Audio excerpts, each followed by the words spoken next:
এখন পনির gravy ready করার জন্য আলুটাকে প্রথমে ভালো করে ভেজে নিচ্ছি হলুদ নুন দিয়ে।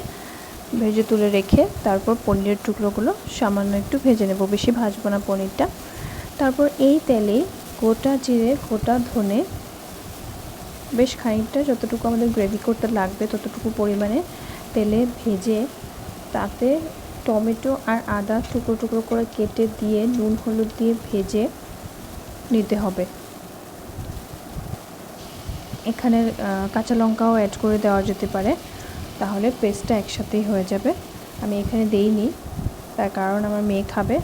ওটা নামিয়ে রেখে আমরা এটাতে কাঁচা লঙ্কার পেস্ট অ্যাড করব।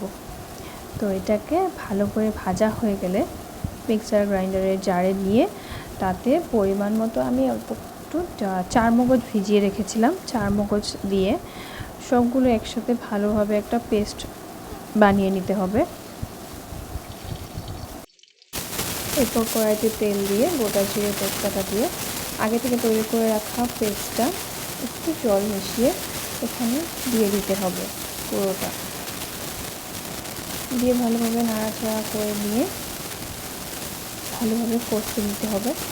যখন এটার থেকে তেল বেরোবে তখন পরিমাণ মতো জল দিতে হবে। জলটা ফুটে উঠলে পনির আলু আর পনিরের টুকরোগুলো দিয়ে দিতে হবে।